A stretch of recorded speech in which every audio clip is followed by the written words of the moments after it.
So if you've been working with AI agents at all, you're probably pretty familiar with the idea of a chain, a nice, neat, linear process. But what happens when an AI needs to think more like we do, with loops and branches and even second thoughts? Well, that's exactly where LangGraph completely changes the game.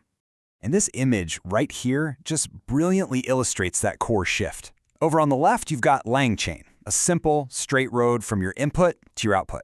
But on the right, that's LangGraph, a dynamic, branching network of possibilities. We're literally moving from a predictable assembly line to a creative workshop. This one picture, it captures the entire evolution we're about to unpack. Okay, so to really appreciate this leap forward, we first need to get a good handle on where we came from. So let's start with the classic chain of thought. Think of a traditional LangChain workflow like a super simple recipe. You've got your input, you follow a very fixed sequence of steps in the chain, and voila, you get your output. And look, it's effective, it's straightforward, and for a lot of tasks, it's honestly all you need. It's clean for sure, but it's also really rigid. And that is the crucial question, isn't it? What happens when a task isn't linear? What if your agent needs to try something, check its own work, realize it made a mistake, and then loop back to try again? A simple chain just can't handle that kind of dynamic, cyclical reasoning. And that limitation, that is exactly why LangGraph was created. So how do we solve this? Well, that brings us to a much more powerful way of thinking in graphs. This is the really elegant solution for building more sophisticated, more human-like AI agents. So what even is LangGraph? At its core, it's a framework that lets you build AI workflows not as these rigid chains, but as flexible graphs.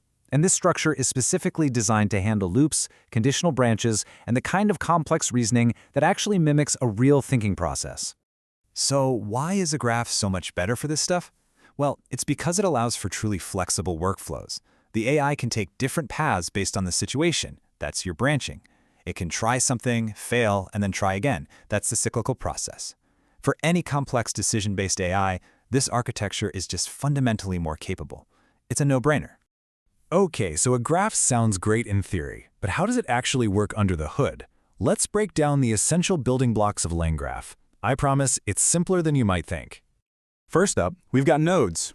And honestly, the best way to think of a node is as an actor in your workflow. Each actor has a very specific job. One node might be responsible for calling a tool, another one for making a decision, and maybe another one for generating a response. They're like the individual workers in our little AI workshop. So if nodes are the actors, then edges are the pathways that connect them. An edge is basically the logic that decides which actor gets the stage next. It directs the flow of the whole process. Should we go to the writing node or the tool use node? The edge makes that call based on everything that's happened so far. And this diagram just puts it all together beautifully. You can see the nodes, like assistant and write assistant, as these distinct stages. The arrows connecting them, those are the edges, guiding the process. And hey, notice that circular arrow on write assistant? That's a loop. It means the agent can actually stay in that writing mode, refining its work, before it moves on. That right there is something a simple chain just could not do. So here's a crucial concept, stateful graphs. It sounds a little technical, but all it really means is that the graph has a memory. Each node knows what the other nodes have already done. This shared context is what allows the agent to make intelligent decisions as it moves through the workflow instead of starting fresh at every single step. All right, that's enough theory. The absolute best way to understand this is to see it in action. So let's walk through how you'd build a simple but pretty smart application using LangGraph.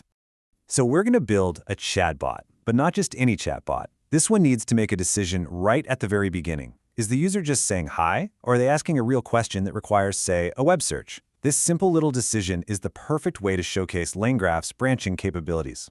So here's the logic step by step. First, we define the state, which again is just the bot's memory. Then our first node's job is to classify the input. Is this a simple greeting or a search query? Next, a conditional edge directs the workflow. If it's a greeting, it goes down one path. If it's a search, it goes down another path to the large language model. And finally, a response node delivers the right answer for the right path. Simple as that. And here's what that logic looks like when you visualize it as a graph. It's simple, yeah, but it gets right to the core of what makes LangGraph so powerful. That fork on the road right after classify, that's where the magic happens. We've built a true workflow that can actually think and choose, not just follow some static, predefined chain. So we've seen the what and the how, But let's zoom out for a second and focus on the so what. Why does this shift from simple chains to dynamic graphs, why does it truly matter for the future of AI? This comparison table just makes it crystal clear. Where LangChain agents have a limited sequential loop, LangGraph gives you fully customizable paths. Where LangChain kind of struggles with loops, LangGraph is built for them. And this last one is huge. LangGraph has built-in support for a human in the loop, so a person can actually step in, check the work, and guide the agent. That is a massive advantage for building reliable, trustworthy systems. You know, this new architecture isn't just some minor improvement. It unlocks at least 6 powerful new categories of applications that were, frankly, difficult, if not impossible, to build before. So let's just look at what's now on the table. We're talking about truly conversational AI that remembers your past interactions. Research agents that can search, analyze, and then go back and revise their own findings. We're even talking about AI that can write code, test it, and then loop back to debug it if it fails. This is iterative reasoning in action, and it applies to everything from complex business automation to way smarter AI copilots for customer support. So, I'll leave you with this question. We've gone from these simple linear chains to dynamic thinking cycles. When our AI tools can finally attempt a task, reflect on the outcome, and retry with a new strategy, just like a human would, what entirely new class of complex problems are we finally going to be able to solve? The possibilities, I think, are just beginning to unfold.